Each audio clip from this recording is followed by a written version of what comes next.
जैसा कि सभी को पता है कि EMRS का वेरिफिकेशन चल रहा है। डेट आ चुकी है, आज से स्टार्ट हो गया है।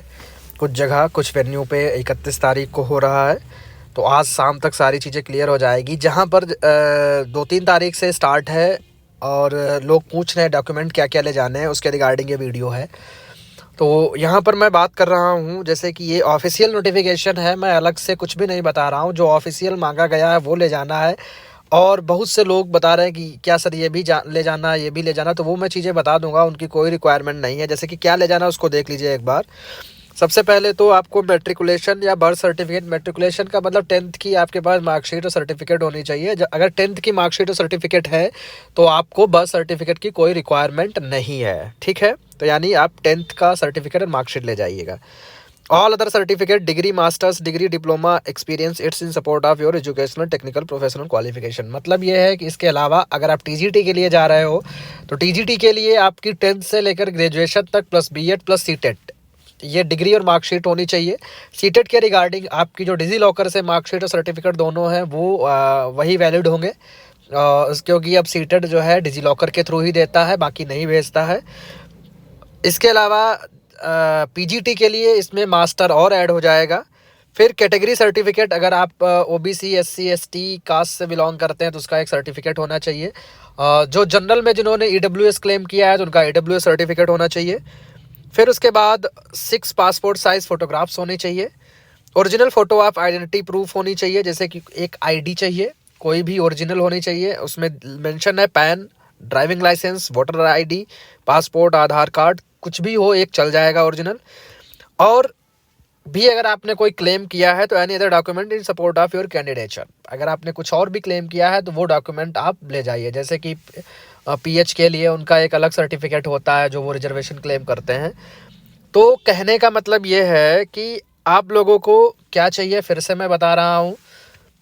10th से लेकर के आपकी जो भी एजुकेशन क्वालिफिकेशन है, जो भी, मतलब TGT के लिए मास्टर की रिक्वायरमेंट नहीं है, अगर है तो आप लगा दीजिए, नहीं है तो कोई दिक्कत नहीं। प्लस CTET यानी ग्रेजुएशन तक, 10th से ग्रेजुएशन तक मार्कशीट और सर्टिफिकेट, डिग्री, ठीक है।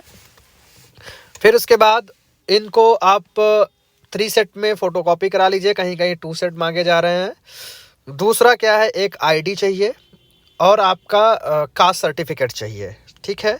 इसके अलावा कुछ भी नहीं ले जाना है, ठीक है। आई थिंक क्लियर हो गया होगा। इसके अलावा कुछ भी नहीं ले जाना है।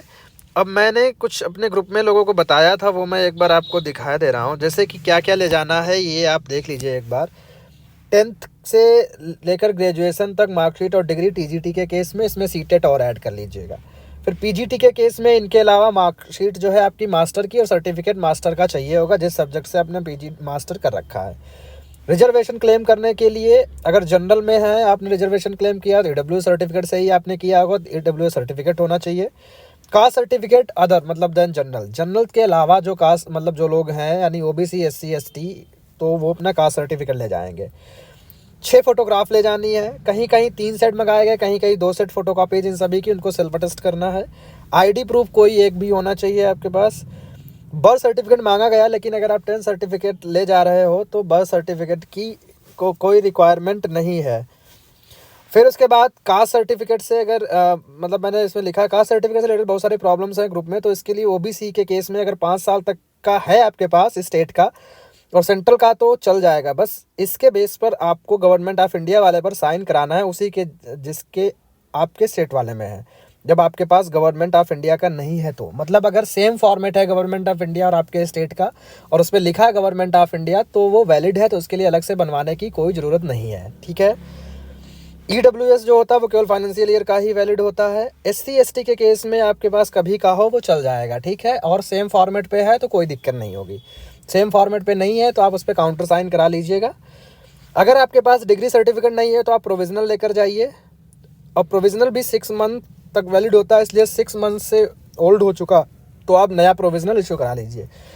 वो भी अगर नहीं पॉसिबल है, आपका नहीं हो पाता है, तो डिक्लेरेशन वहाँ दे देना और ज्वाइनिंग के टाइम सबमिट कर देना, ठीक है। तो ये हो गया आपका।